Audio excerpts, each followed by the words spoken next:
Alright, the Samsung Galaxy Z Fold 7 has been my main phone for a few weeks now, and I've been putting it through its paces. So is this the foldable that finally changes the game for daily use? Hey everyone, Ashley here, and today we're diving deep into Samsung's latest flagship foldable.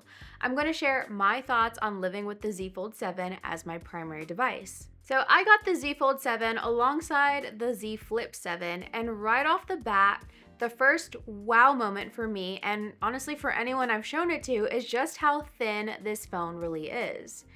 People are just used to regular phones, so to see something this sleek that also opens up bigger is a definite eye catcher. So first, let's talk about this shadow blue color, because it's even more stunning in person than the unboxing.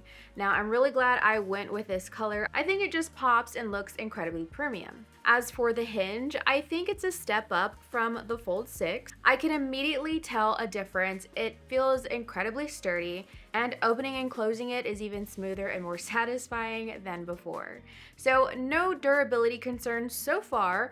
The hinge feels really solid. Now this is a big one for me, the weight.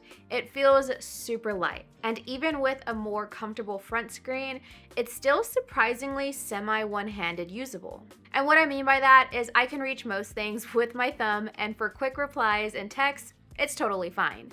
Browsing with one hand is definitely doable, though for continuous typing, you'll still want two hands or to open it up. Okay, but the biggest thing you want to know about, and the one thing that truly makes this phone, has to be the screens. This is where the Fold 7 truly stands out compared to the Fold 6.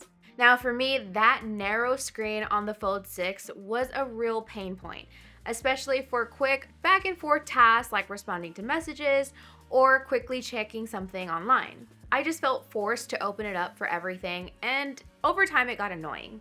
Now with the Fold 7, the front screen finally feels like a regular phone. I can comfortably do main phone usage on it, whether it's scrolling through feeds, checking emails, or even texting.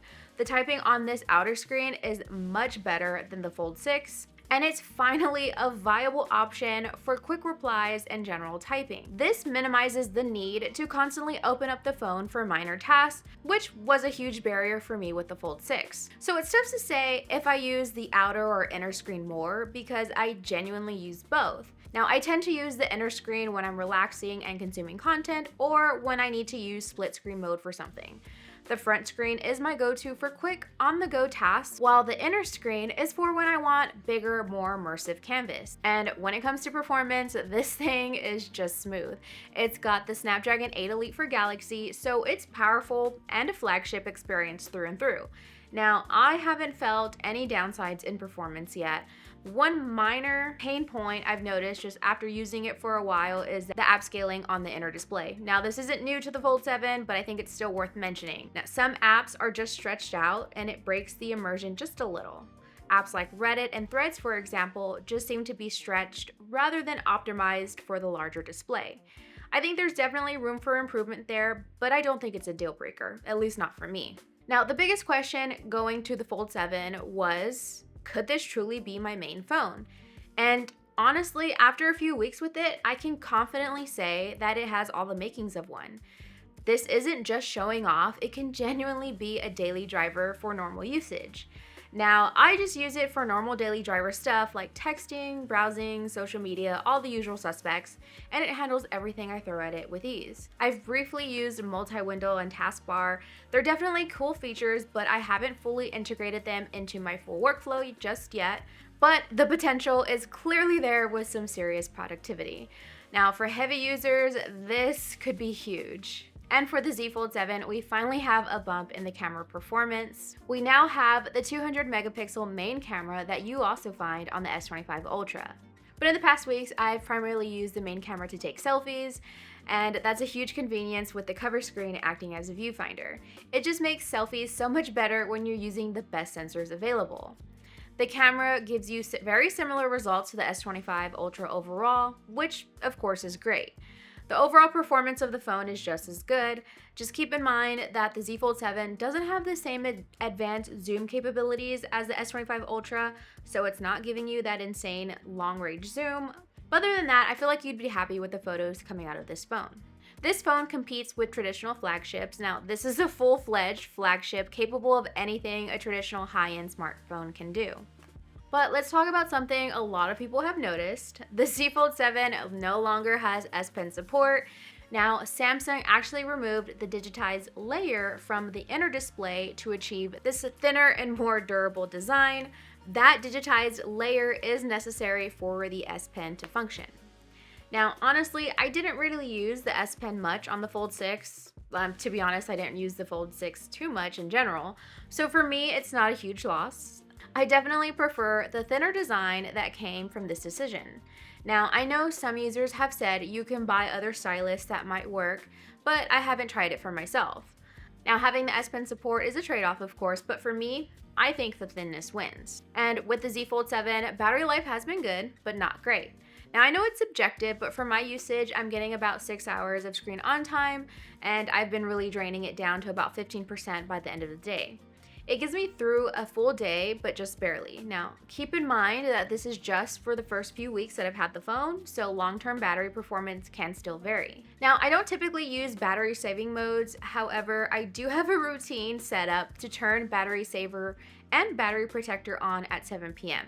So what this does is it charges it to 80% overnight, then we'll top it up to 100% by the time I wake up, which is a nice feature to preserve battery health long-term.